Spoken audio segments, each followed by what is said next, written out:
Hello everyone, welcome to our daily market analysis, and today is the 10th of February 2023 on Friday, the end of the week.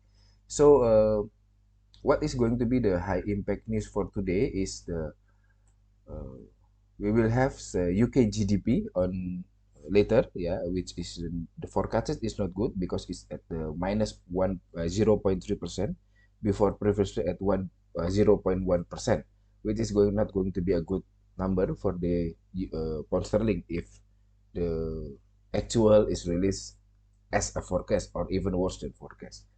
Meanwhile, we will also have an employment change and an employment rate from the Canada, which is from the employment change. The forecast is 15K before previously 104K, which are a shocking number from last month. Also, we will have an employment rate which is 5.1%. Which is not going to be a good number also for the Canada. So for the GBP, it's going to be minus 0.3, which is not a good number for the GDP.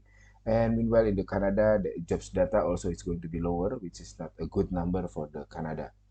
Meanwhile, in the US, it's going to be a better number before previously 64.9 to 65. It's going to be a slightly good number for the consumer sentiment, yeah, because for the USD, because this is consumer sentiment, so a little bit rise in the numbers is a good number for the currency. Okay, so that's it for the high impact news for today. Now let's go to the chart.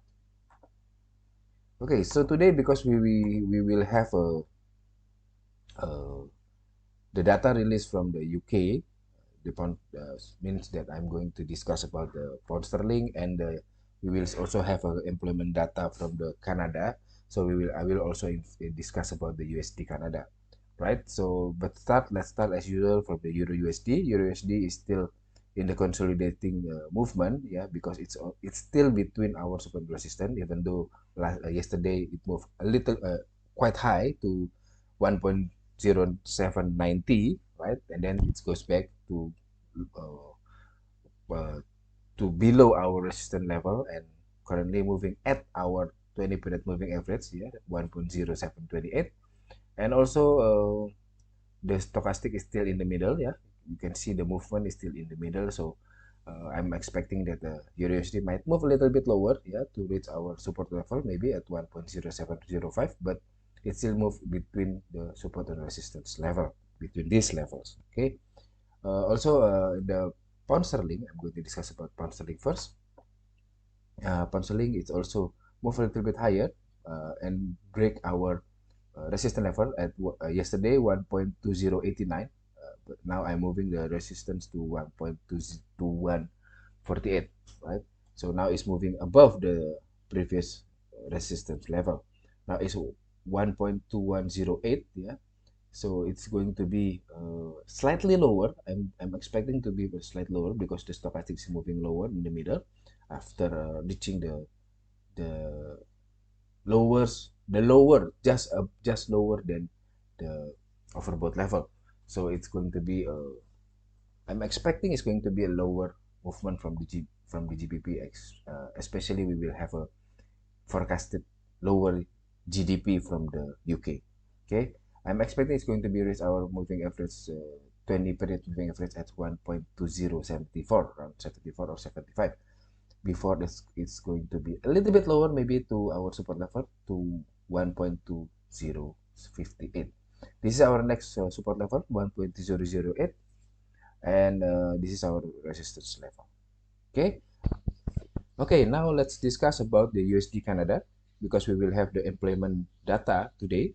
So let's see from the chart that I already set the support and resistance level. Right now it's moving at 1.3455, and the nearest support which will be 1.3428 and 1.3410, and the nearest resistance is 1.3467 and 1.3496. If we are going to see the movement from the stochastic is going to be move higher to reach our targeting the resistance level, targeting the overbought level. Okay, so since there's some of the resistance here, right? If you can see 1, 2, 3, and 4 from the just now, But if you see from the news, from the data that will be released later, the employment data is going to be weaker, then it might be a possibility that it will follow the stochastic to hit the overbought level and to break this resistance level at 1.3467. But this is if the the data is released according to the forecast. But if not released according to the forecast, there's a possibility it will be uh, break unable to break this, or maybe touch this resistance level and then goes lower to reach our 20 period moving average at 1.3417, which means it's already broken our first support level. Why I put the quite a short or to a tight support and resistance? Because support and resistance is meant to be broken, one of the support and resistance based on the news. So let's see whether it's going to be a lower for Canada, which means it's going to be higher SUSD Canada, or going to be a stronger Canada, which is going to be a lower USD Canada.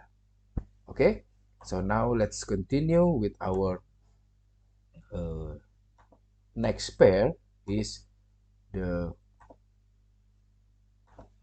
S&P, right? S&P. Now S&P, we will have a we have a lower movement yesterday from the S&P, which are according to our expectation, it's going to be broken below our support level. Now it's at 4,078. Previously, I think our support level is at 4,000. Let me just remind myself. Uh, Previously, our support level is at 4,094. Now it's 4,078, which means that it's lower than our support level. Okay.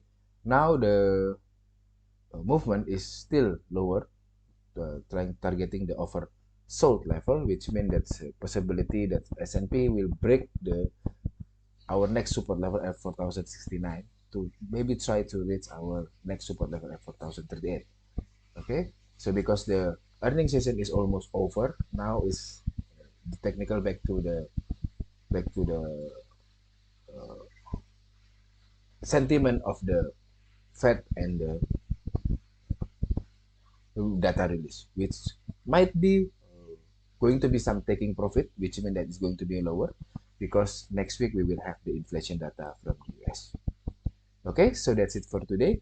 Thank you everyone and have a great trip.